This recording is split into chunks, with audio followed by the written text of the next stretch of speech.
In a quiet valley, where golden rice fields swayed like a sea under the wind, there stood a small wooden farmhouse with a red roof and a crooked chimney. Behind it flowed a clear river that sang softly over smooth stones. This was where young Haru lived, with his grandfather and grandmother.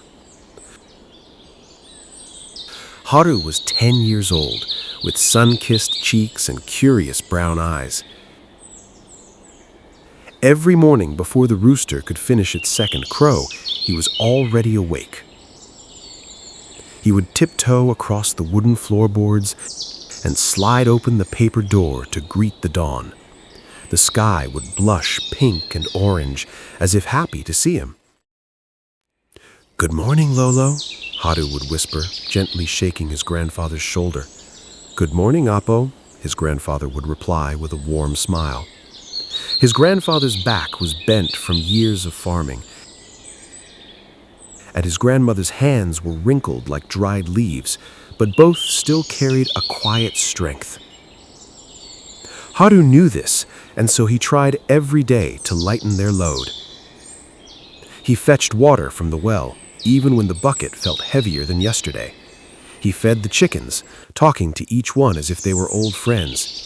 He helped his grandmother wash vegetables, carefully brushing off the soil from carrots and sweet potatoes. When his grandfather worked in the fields, Haru followed close behind, carrying tools that were almost as tall as he was.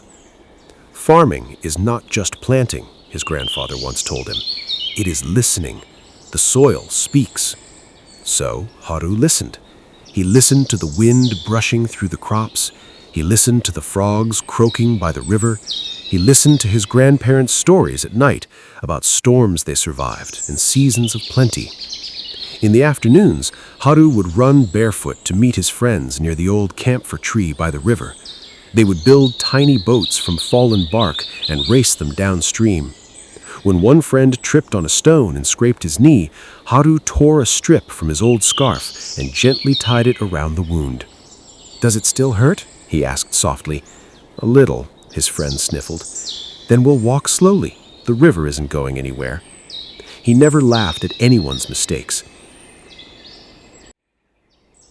He shared his sweet potatoes. He helped carry firewood for neighbors when he saw them struggling. The villagers began to say that the boy had a heart bigger than the valley. One year, the rains came too hard. The river swelled angrily, and the fields flooded. Haru saw worry cloud his grandfather's face for the first time. The crops they had tended so carefully bent under the heavy water. That night, while thunder rolled across the sky, Haru sat beside his grandmother. "Lola," he asked quietly, "what do we do when the earth is sad?" She smiled and stroked his hair. "We stay kind. Even storms pass." The next morning, Haru woke before sunrise. He ran from house to house, calling his friends. Together, they helped clear debris from the fields. They stacked sandbags near the weakest edges.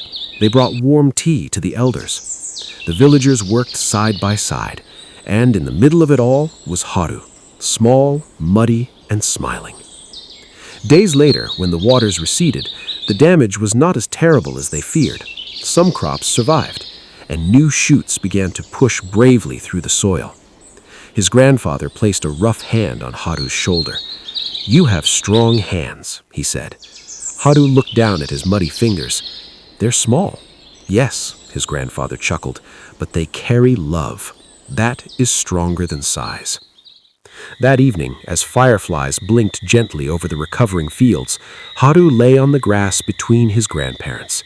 The sky shimmered with stars. He realized a simple yet powerful thing. Being helpful was not about doing big things. Being caring was not about being perfect. Being loving was about showing up every day with a willing heart. And so, in that little farmhouse by the singing river, Haru continued to wake before the rooster, carrying not just buckets of water or bundles of firewood, but the morning itself.